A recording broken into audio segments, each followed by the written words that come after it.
사무엘상 4장 12절에서 22절까지입니다. 사무엘상 4장 12절에서 22절입니다. 우리 한 절씩 교독하겠습니다. 제가 먼저 읽고 여러분이 한 절 읽고 한 절씩 교독하겠습니다. 당일에 어떤 베냐민 사람이 진영에서 달려나와 자기의 옷을 찢고 자기의 머리에 티끌을 덮어쓰고 실로에 이르니라.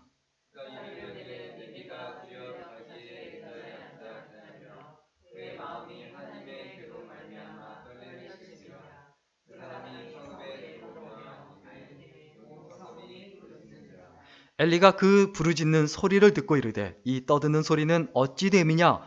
그 사람이 빨리 가서 엘리에게 말하니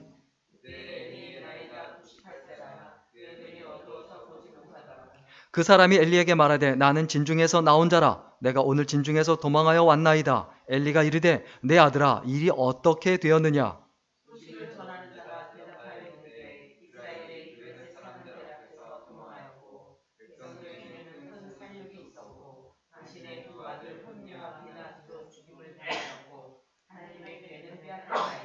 하나님의 괴를 말할 때 엘리가 자기 의자에서 뒤로 넘어져 문 곁에서 목이 부러져 죽었으니 나이가 많고 비대한 까닭이라.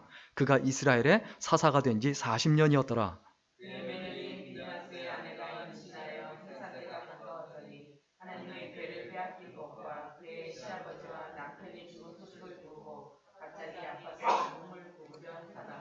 죽어갈 때 곁에 서 있던 여인들이 그에게 이르되 두려워하지 말라. 네가 아들을 낳았다 하되 그가 대답하지도 아니하며 관념하지도 아니하고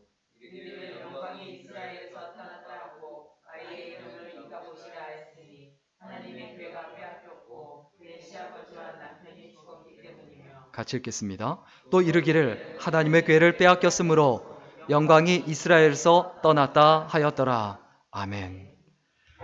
오늘은 목표를 성취하는 법을 배우라. 목표를 성취하는 법을 배우라는 제목으로 함께 하나님의 말씀 나누겠습니다. 하나님의 백성은 자기 자신만을 위해서 살 수는 없습니다. 따라서 인생의 목표를 설정할 때도 하나님의 백성다워야 합니다. 신앙인이 하나님의 부르심을 받고 그리고 하나님의 마음을 깨달았다면 이제 신앙인답게 목표를 세우고 그 목표를 향해서 나아갈 줄 알아야 합니다. 그런데 신앙인에게는 이 두 가지 목표가 있어요. 하나는 뭐냐 하면 개인적인 목표입니다. 다른 하나는 공동체의 목표예요. 그런데 신앙인은 자기만을 위해서 살 수가 없기 때문에 자기 개인적인 목표와 공동체를 위한 목표가 일치해야 돼요. 유기적인 관계에 있어야 돼요. 따라서 자기 개인적인 목표를 성취한다는 것은 곧 공동체의 목표를 성취한다는 것과 같은 이야기가 돼야 합니다. 이게 예수 믿는 사람의 가장 기본적인 삶의 방향입니다.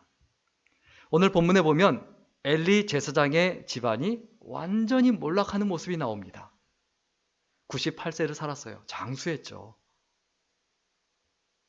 그런데 목이 부러져 죽고 두 아들도 죽고 며느리도 죽고 이런 난리가 나요.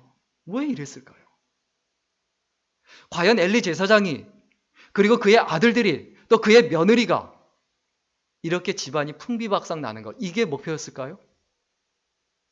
하나님의 나라가 그 모양이 되고 그 나라가 그 꼴이 되는 것, 그게 목표였을까요? 절대 아니란 말입니다. 분명히 이상적인 꿈도 있었고 그리고 원하는 것도 있고 바라는 것도 있었는데 절대로 무너지는 게 목표는 아니었어요.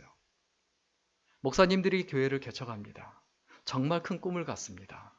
그런데 그 교회를 개척하며 교회가 무너지라고 생각하는 분이 어디 있습니까?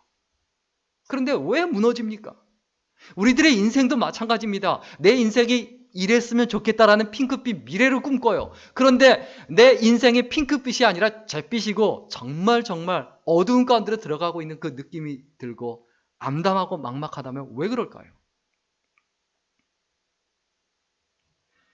여러분, 우리의 인생에서 큰 문제 중에 하나가 뭐냐 하면 일단은 목표를 세우고 있는가? 목표가 아예 없다는 거예요.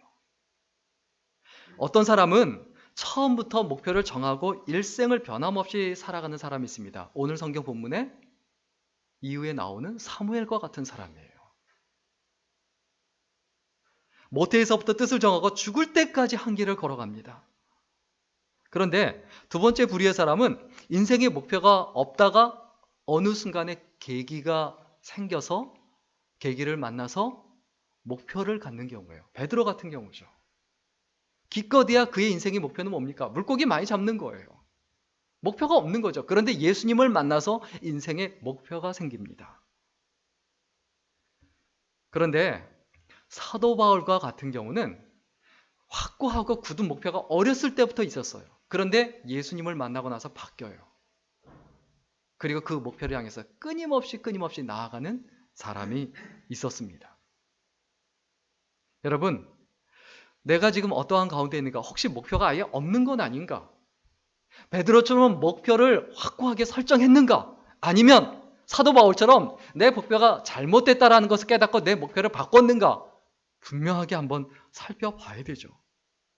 그리고 인생에서 성공하는 분들의 전형적인 특징이 있습니다. 목표를 이루는 분들의 특징이 있어요.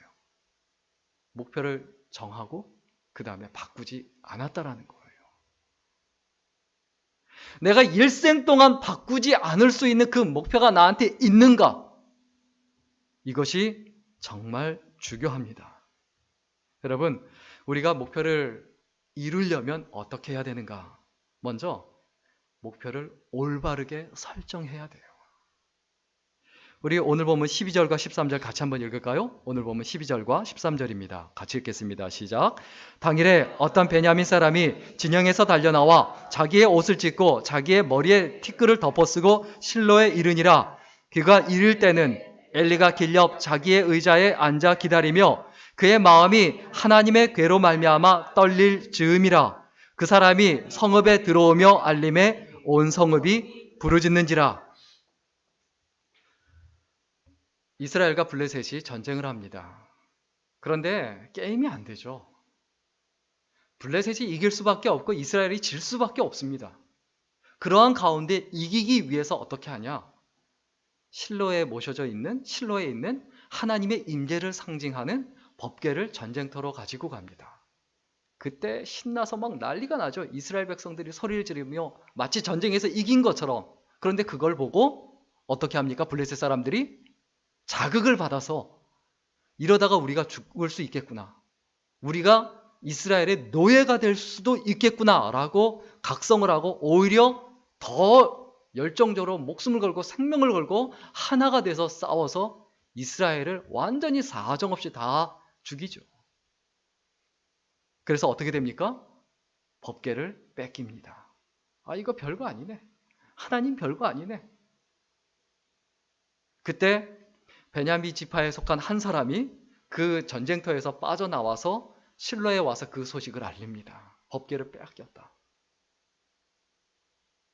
뭐라고 그럽니까? 이스라엘 백성들이 그 소식을 듣고 부르짖고 울며 불며 난리가 나는 거예요. 자, 어떤 정도 상황이냐 하면 법궤 하나만 바라보고 살았어요. 그런데 그 법궤를 뺏겼어요. 집 한 채 겨우겨우 일구고 그거 하나 지켰어요. 근데 그거마저 뺏겼어요. 그거보다 더한 심정이에요.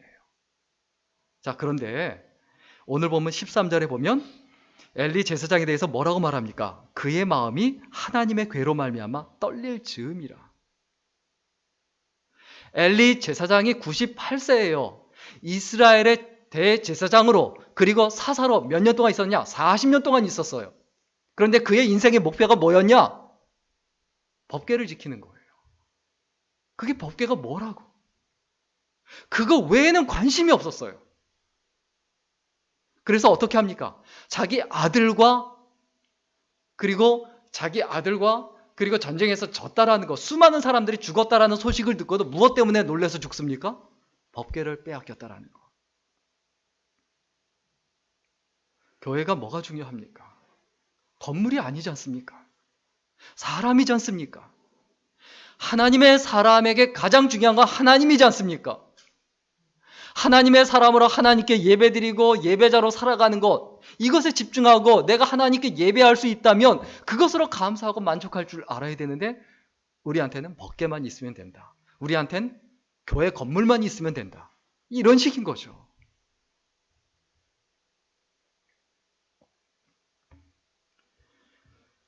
성공학의 권위자인 그 미국의 나폴레옹 힐이 이런 말을 했습니다. 99%의 사람들이 분명한 목표를 가지고 사는 현실은, 분명한 목표를 갖지 못하고 사는 현실은 현대 문명 사회의 최대의 비극이다. 목표가 없이 사는 사람은 어떻습니까? 이리 흔들리고 저리 흔들리고 쉽게 감정이 상합니다. 쉽게 낙담합니다. 쉽게 우울해집니다. 요즘에 굉장히 공감이 가는 그 책이 있죠. 그 책 중에 하나가 죽고 싶지만 떡볶이는 먹고 싶어. 유일한 낙이 뭡니까? 떡볶이예요. 죽고 싶어서 우울한데 그런데 떡볶이가 먹고 싶어요. 이 감정을 뭘로 표현합니까? 오늘은 현대인들의 그 마음과 심리를 굉장히 잘 표현한 것 같아요. 죽을 것 같은데 그런데 떡볶이가 먹고 싶다. 하나님이 뭐한테 밀립니까? 떡볶이한테 밀렸습니다. 이런 답답한 현실을 우리가 어떻게 생각해야 합니까? 러시아가 그 제정 러시아라고 하죠. 황제가 다스릴 때를 제정 러시아라고 하는데 그때 지구촌에서 기독교 신자가 가장 많았습니다. 전 국민의 98%가 기독교 신자였어요. 러시아 그 정교라고 하죠. 그런데 지금 어떻습니까? 건물만 남아 있어요. 왜 그런지 아세요? 건물만 귀하게 여겼거든요. 껍데기만 남은 거예요. 그리고 의식, 그 제전, 예식 무엇 가지고 싸우냐 하면 예배를 집례하면서 목회자가 어떤 옷을 입을 것이냐, 흰색을 입을 것이냐, 아니면 검은색을 입을 것이냐, 뭐 이런 거 가지고 노다지 싸우는 거예요. 우리가 부부간에 싸우고 친구간에 싸우고 다툴 때 무슨 뭐 엄청나게 큰 문제 가지고 싸웁니까? 나중에 지나놓고 보면 도대체 뭐 갖고 싸웠는지 기억도 안 나요. 그런 거 가지고 목숨 걸고 싸우고 다시는 얼굴도 안 볼 것처럼 그렇게 구는 것이 우리들의 모습이에요. 교회도 똑같고요.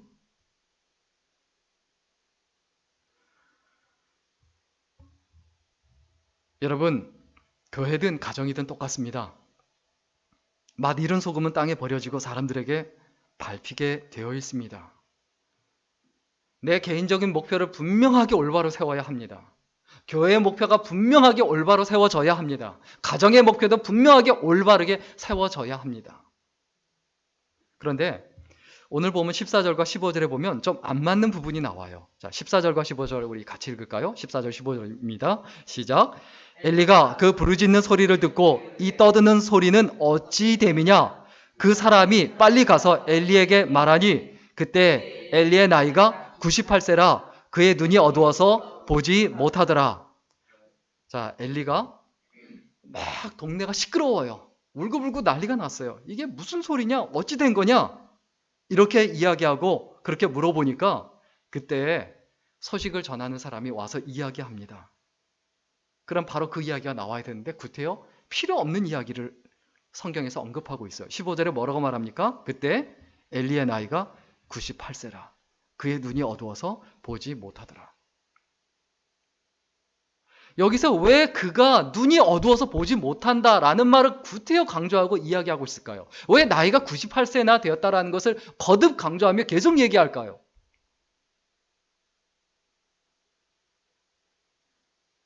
나이가 들어갈수록 영성이 강해지지 않고 어른이 되어지지 않으면 보통 사람보다 못한 사람이 된다는 거예요. 사리 분별 못하는 사람이 된다는 거예요. 엘리는 법궤를 빼앗겼다는 소식을 전해 듣습니다. 그런데 그가 눈이 어둡다라는 이야기를 해요. 법궤를 빼앗겼다라고 하면 바로 그 자리에서 어떤 일이 있어야 합니까? 어떤 일이 있어야 합니까? 엘리 제사장 그 자리에서 무릎 꿇고 회개해야 돼요. 하나님 용서하소서. 그런데 사리 분별을 못해요. 야곱은 눈이 어두워져서 나이가 들어서 눈이 어두워져도 하나님의 뜻을 정확하게 분별했고 요셉의 두 아들 장자와 찾아 에브라임과 므낫세를 이렇게 양손을 오른손과 왼손 그냥 어긋나게 이렇게 축복을 합니다. 왜? 오른손을 장자한테 축복하지 않고 차자한테 축복하거든요. 왜 그렇습니까? 그게 하나님의 뜻이고 그걸 분별했거든요. 우리는 눈이 어두워져도 나이가 들어도 하나님을 바라봐야 돼요. 하나님 뜻을 분명히 구별하고 분별해야 돼요. 나이가 들면 눈이 어두워지고 쇠약해진다는 건 당연합니다. 그런데 그게 인생의 전부가 되면 안 된다는 거예요. 엘리 제사장에게 나이가 들어갈수록 뭐가 전부입니까? 나이가 들고 몸이 비대해지고 눈이 어두워진 거, 그게 인생의 전부예요. 이게 이 사람의 전부예요. 얼마나 비참하고 한심한 인생입니까? 내 제사장인데. 우리 나이가 들어갈수록 우리에게 남는 것은 무엇입니까? 얼굴에 주름살? 얼굴에 검버섯? 이런 것만 늘어가고 그 외에 기록할 것이 없다. 엘리 제사장에 대해서 말할 것이 없어요. 이게 우리들의 인생이 되면 얼마나 답답하고 한심한 인생입니까? 한동안 그 한국의 뭐 신자입니까? 또 제자입니까? 뭐 이런 책으로 굉장히 베스트셀러 유명했던 목사님이 있습니다. 후안 카를로스 오르티즈라는 목사님인데, 이 목사님이 젊었을 때 여기저기 돌아다니며 순회 전도를 했습니다. 일정한 거처가 없이 아무데나 그냥 노숙을 하면서 전도를 한 거예요. 그런데 열정적으로 전도하는 모습을 보고 어느 분이 와서 얘기를 하는 거예요. 제가 여관을 운영하는데 죄송하지만 이렇게 길에서 주무시지 마시고 방 하나를 내드릴 테니까 여기서 주무세요 라고 하면서 초대를 합니다. 그래서 그 집에서 방 한 칸 기거를 하면서 방 한 칸 얻어서 기거를 하면서 복음을 전합니다. 그런데 이 후안 카를로스 오르티즈 목사님의 문제가 뭐였냐면 옷이 한 벌밖에 없어요. 봄, 여름, 가을, 겨울 한 벌만 입고 계속 그냥 다니는 거예요. 그래서 겨울이 됐는데 너무너무 추운 거예요. 그 얇은 양복 하나 입고 그거 입고 전도하려니까 얼마나 춥습니까? 그런데 그 여관 안주인의 그 남편, 실제 여관의 주인이죠. 실제 여관의 주인은 여관은 신경도 안 쓰고 돈이 많으니까 옷 그냥 쫙 베입고 여기저기 그냥 놀러만 다니고 술만 먹고 이러고 매일 살아요. 매일매일 즐겨요. 그런데 이 오르티즈 목사님이 그 여관 주인을 보면, 야, 매일 같은 옷을 입는 법이 없네. 저 옷 한 벌만 놔줬으면, 저 외투 한 벌만 놔줬으면. 그런데 부러워서 이렇게 쳐다보고 있는데 지나갈 때마다 아예 그냥 무슨 개만도 못하게 쳐다보고 이러고 그냥 늘 지나가더래요. 그런데 어느 날 충격적인 일이 생겼습니다. 갑자기 그 사람이 여관 그 안주인 그 남편이 새벽에 세상을 떠난 겁니다. 난리가 났죠. 갑자기 그 오르티즈 목사님이 장례식을 인도하게 됐어요. 그런데 보통 그 망자가 세상을 떠나면 입었던 옷이나 소지품들을 다 태우잖아요. 그래서 그 안주인이 그 옷가지나 이런 거 물건들 다 챙겨다가 이제 불에 태우려고 하다가 보니까 추위에 떨고 있는 사람, 그 옷이 귀할 때니까 그 추위에 떨고 있는 사람들한테 옷을 나눠줘야 되겠다 싶어서 다 막 나눠주더래요. 그래서 오르티즈 목사님도 옷을 좋은 걸 하나 챙겼대요. 그런데 자기 옷을 다 나눠주고 있어도 관 속에 누워서 한마디 말도 못하고 가만히 있더라는 거예요. 어차피 다 나눠줍니다. 좀 다 나눠주고 다 줄 거 살아있을 때 나눠주면 얼마나 좋아요.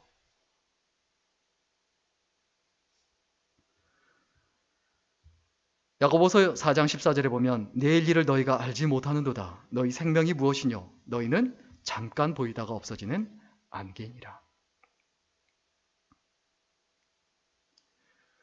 내가 올바른 목표를 설정하며 산다는 것이 무엇인지를 우리는 분명히 기억해야 합니다.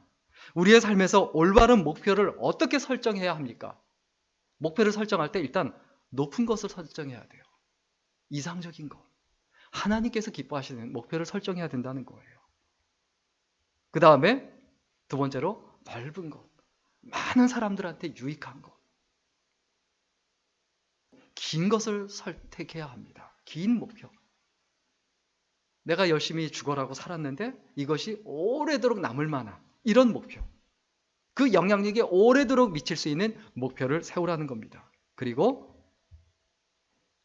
어떤 목표를 세워야 되느냐?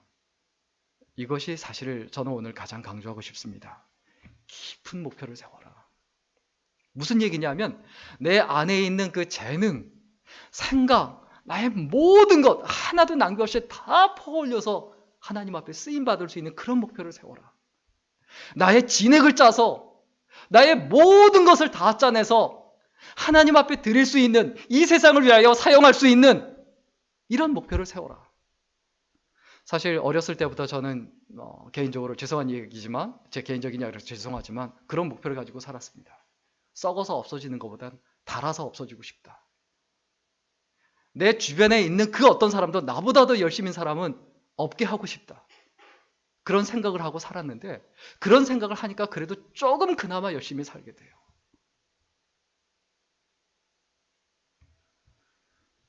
우리의 목표는 정말 나의 가장 깊은 것까지 퍼올릴 수 있는 이런 목표여야 해요. 여러분, 한 번밖에 없는 인생입니다. 엘리 제사장의 문제가 뭐였다고요? 목표를 올바로 설정하지 못했다.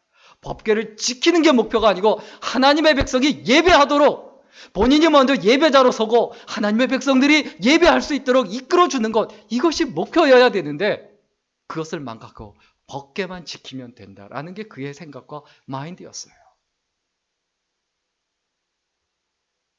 그 다음에 또한 목표를 성취하려면 어떻게 해야 되는가? 하나님과의 올바른 관계를 유지해야 됩니다. 우리 16, 17, 18절 좀 길지만 다시 한 번 더 같이 읽겠습니다. 16, 17, 18절입니다. 같이 읽겠습니다. 시작.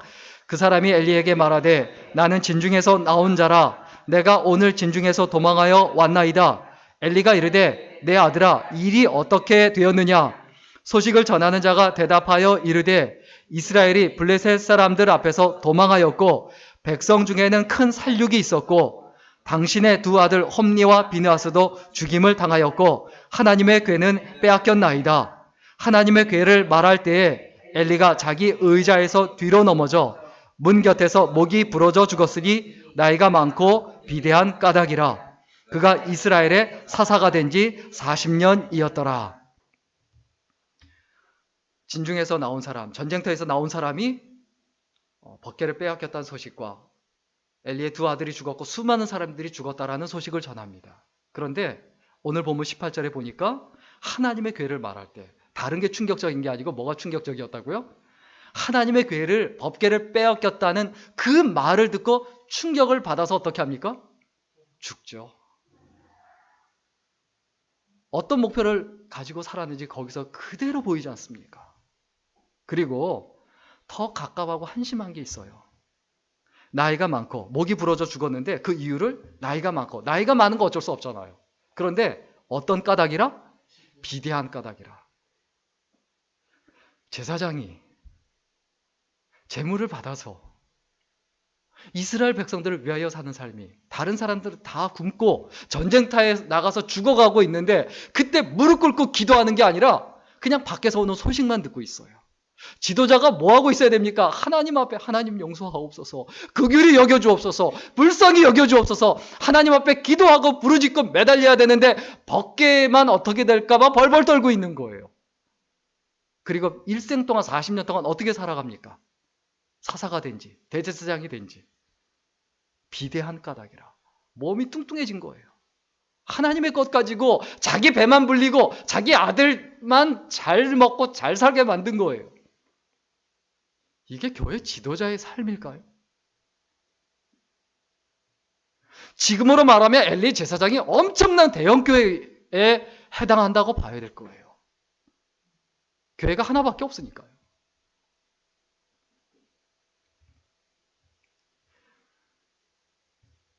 그런데 여기서 또 궁금한 게 있습니다. 홈니와 비느하스, 엘리 제사장의 아들 홈니와 비느하스도 계속 잘못을 저지르고 악행을 저지르고, 그리고 엘리 제사장은 자기 배만 불리고 살만 찌고 하는 게 없어요. 그러면 하나님께서 그냥 놔두시면 안 되잖아요. 그런데 왜 그런 사람을 40년 동안이나 그냥 놔두셨냐고요. 왜 그러셨을까요? 두 가지 이유겠죠. 계속 그에게 회개하며 돌이킬 기회를 주시는 거죠. 어려움을 주시면서. 그리고 또 다른 하나 이유가 있다면 엘리 제사장으로 안 되니까 사무엘을 일으켜야 되는데 사무엘이 성장할 때까지 기다리신 거죠.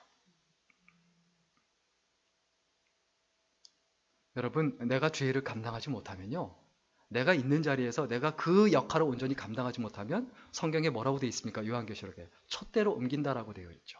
촛대로 옮긴다.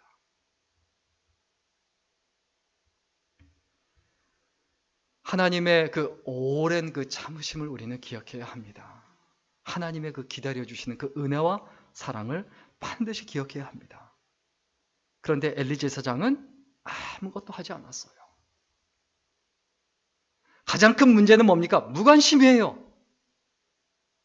엉뚱한 것만 바라보고 사는 거예요. 쓸데없는 것만 바라보고 사는 거예요. 정말 중요한 걸 놓치고 살아가는 거예요.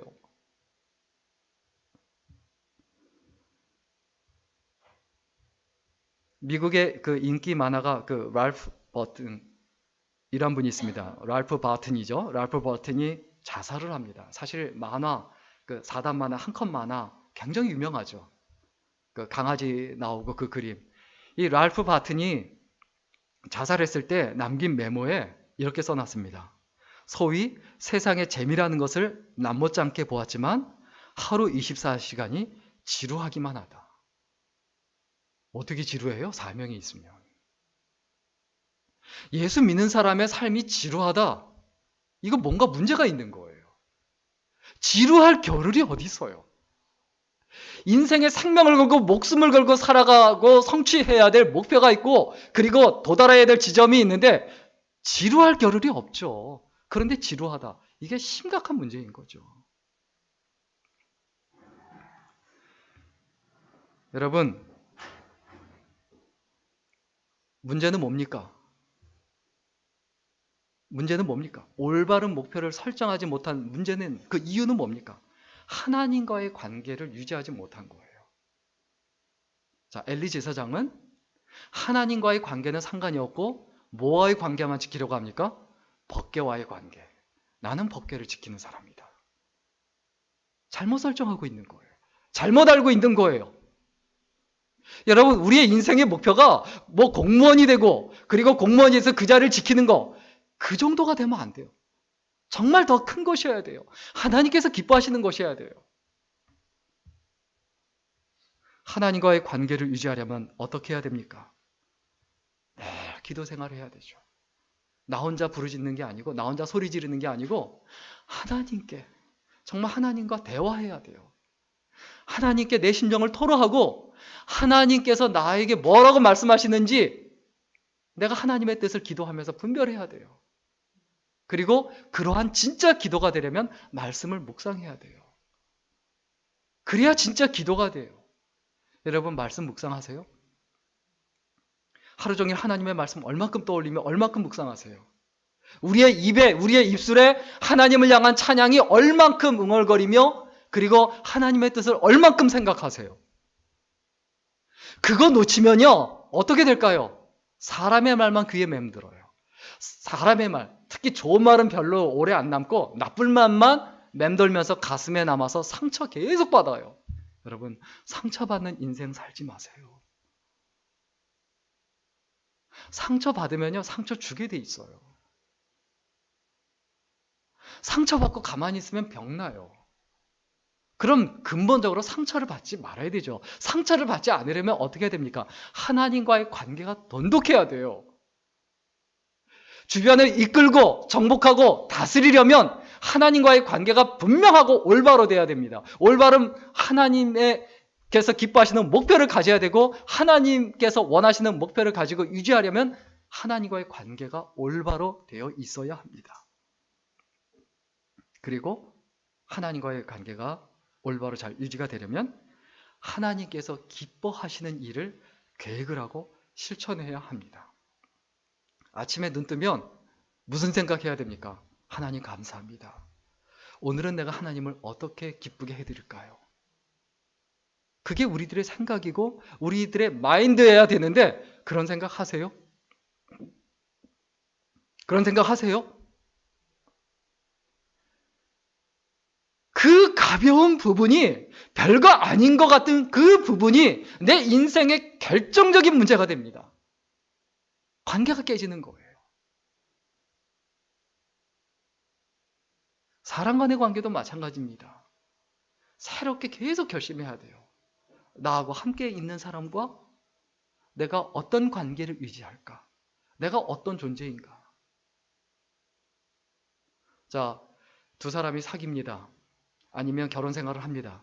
그런데 남편이 계속 아내한테 이런 마음이 듭니다. 야, 자기가 공주인 줄 알아? 계속 공주 노릇만 하려고 그러네? 이런 마음이 계속 듭니다. 연애할 때야 진짜 공주처럼 막 생각하고 계속 그런 마음이 들죠. 그런데 계속 공주처럼 굴어요. 우아하게. 근데 우아하지도 않으면서 우아한 척해요. 그러면 그 관계가 오래 갈까요? 반대로 남자 쪽이 계속 자기가 왕자인 줄 알아요. 자기가 최고인 줄 알아요. 아무것도 안 하고 여자 쪽에서 다 해줘야 돼요. 오래 갈까요? 오래 못 갑니다. 서로가 좋은 관계가 유지되려면 서로가 기뻐할 만한 일을 계획하고 그것을 위해서 계속 결심하고 노력해야 됩니다. 하나님과의 관계도 마찬가지예요. 하나님께서 우리에게 뭘 원하실까요? 너무 어려운 거 생각하지 마세요. 주위에 있는 사람한테 잘하는 거예요. 찔리는데. 예, 죄송합니다. 저도 사람인지라 옆에 있는 사람한테 잘하는 거예요.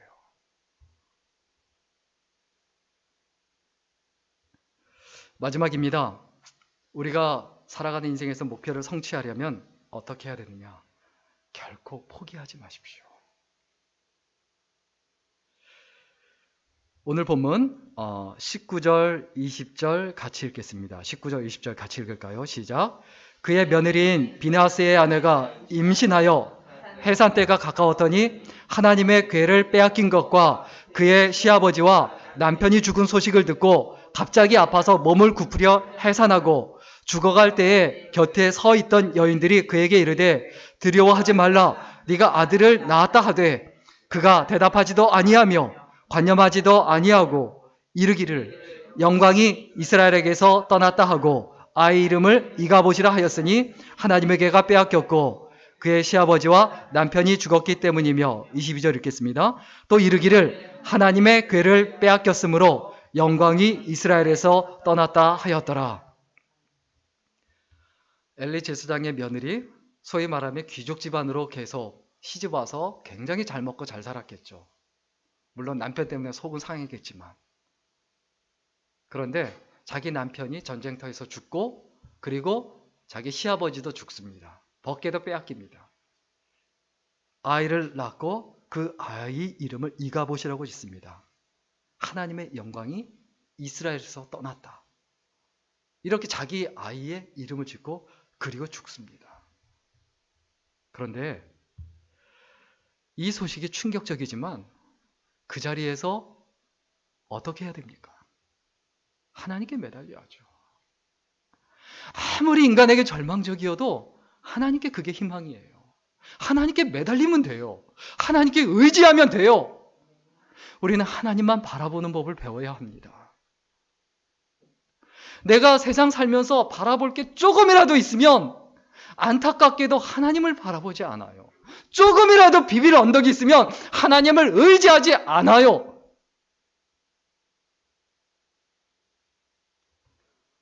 여러분, 더 충격적인 사람이 있었습니다. 성경에 보면 누구죠? 룻이죠.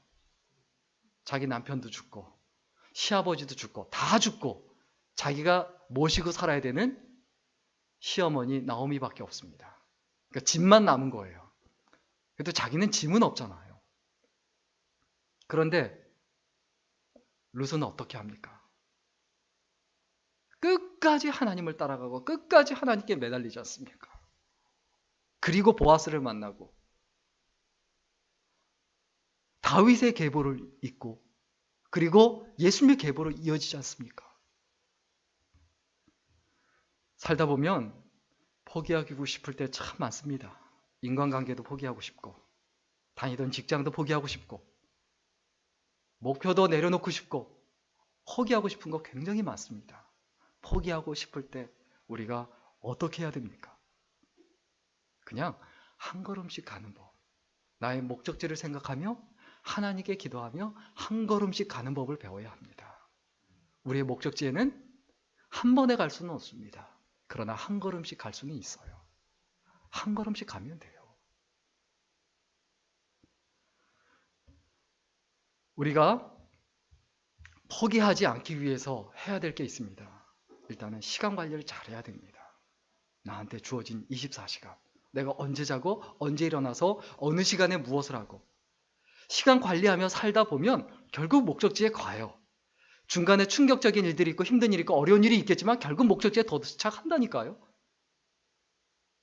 그리고 우리의 마음속에 정말 여러분 이 부분을 기억하세요. 특히 상처 잘 받는 분이 있으시다면 기억하세요. 뭐냐 하면 고칠 수 없는 상황은 받아들이세요. 내가 고민해봤자 스트레스 받아봤자 내 힘으로 어쩔 수 없는 거 있잖아요. 그냥 인정하세요. 이건 내 힘으로 어쩔 수 없는 거다. 인정하면요. 그 다음부터 하나님이 역사하세요. 하나님이 도와주세요. 하나님 이거 나 최선을 다했어요. 내 힘으로 어쩔 수가 없어요. 하나님이 아시지요. 맡기세요. 우리 생애 그 최고의 해라는 그 영화가 있습니다. 이 영화가 어떤 내용이냐면 2차 대전 중에 해럴드 그 러셀이라는 공수부대원이 전투에 나갔다가 포탄에 맞아서 두 팔을 잃고 불구자가 됩니다. 그때 드는 마음이 나는 이제 쓸데없는 고깃덩이가 됐구나. 이런 생각이 드는 거예요. 그래서 힘들고 어려운데 갑자기 이런 생각이 들더래요. 내가 팔을 잃은 것이지 인생을 잃은 것은 아니지 않느냐.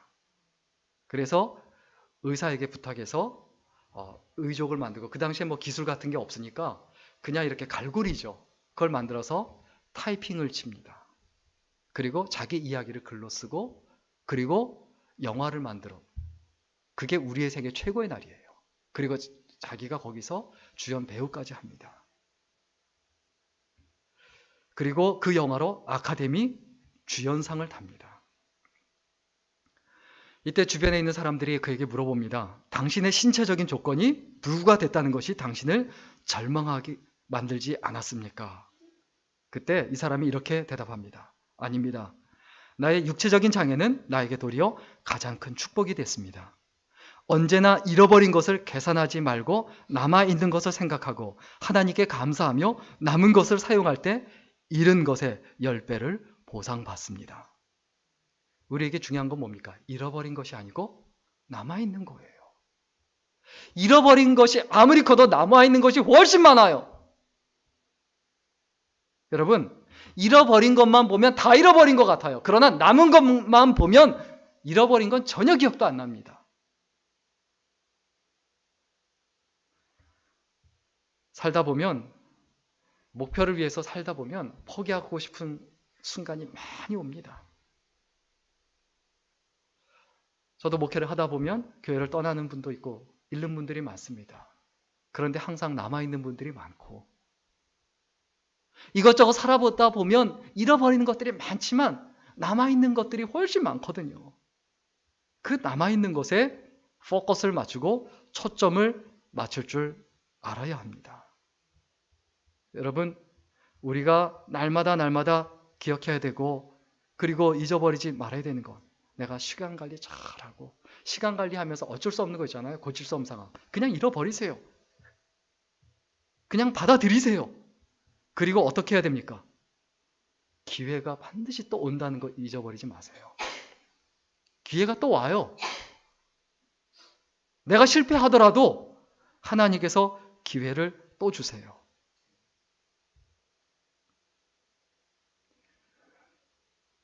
마지막 한 가지 이야기만 하고 마치려고 하는데요. 유명한 그 강철한 카네기의 그 사무실 벽 한쪽에 오래되고 굉장히 낡은 그 그림이 하나 있습니다. 뭐 멋진 그림이 아니고 정말 오래되고 낡은 볼품없는 그림이에요. 그런데 그 그림이 뭐냐 하면 이 배가 한 척이 있는데 굉장히 허름한 배고 그 배가 그냥 방치가 되어 있는 거예요. 바닷가에서 오히려 멀리 떨어져서 모래사장 위에 그냥 방치가 되어 있는 배. 그리고 그 밑에 이렇게 써 있습니다. 반드시 밀물은 또 온다. 썰물 떼어서 싹 빠져나갔지만, 물이 빠져나갔지만 반드시 다시 또 뭐가 온다고요? 다시 밀물이 들어와서 기회는 또 주어진다는 거예요. 포기하지 말라는 거예요. 우리의 인생, 우리가 어떻게 영위해 나가겠습니까? 여러분, 하나님께서 기뻐하시는 그 생애를 살아가는 것에 포커스를 맞추면 돼요. 내가 원하는 것이 안 될 수도 있어요. 그럼 그 가운데서 어떻게 하면 하나님이 기뻐하실까를 생각하면 돼요. 상처 받을 수도 있고 어떤 때는 내가 좀 성숙해서 상처 준 것에 힘들 수도 있어요. 누군가를 그리워하는 것도 힘들지만 누군가에게 그리움의 대상이 되는 것도 진짜 힘듭니다. 나를 좋아하는 사람이 있는데 나는 그 사람을 좋아하지 않아. 이것도 힘겹거든요. 그 사람이 굉장히 착한 사람이고 좋은 사람인 건 아는데 나는 그 사람을 보고 싶지 않고 만나고 싶지 않아요. 참 괴롭죠. 저희 집 애들이 미국에 있는데 막내 딸을 생각하면 야, 얘는 왜 저를 좋아하는지 모르겠어요. 굉장히 좋아해요. 영상통화하다가 제가 나타나면 표정이 바뀌어요. 참 미안해요. 해준 것도 없는데. 근데 마음이 아파요. 누군가에게 그리움의 대상이 된다는 건 참 힘들어요. 여러분, 하나님이 우리를 그리워하시잖아요. 하나님의 마음을 기억해야 되죠.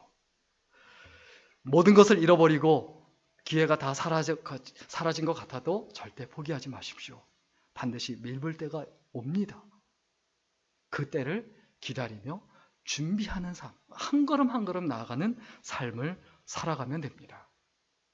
우리 예수 믿는 사람은 반드시 올바른 목표를 세우고 하나님과의 관계를 항상 유지하고 그리고 어떠한 상황 가운데서도 포기하지 않고 하나님을 기쁘게 해드리기 위하여 몸부림치는 귀한 인생 그리고 소중한 인생이 될 수 있기를 주의 이름으로 간절히 축원합니다.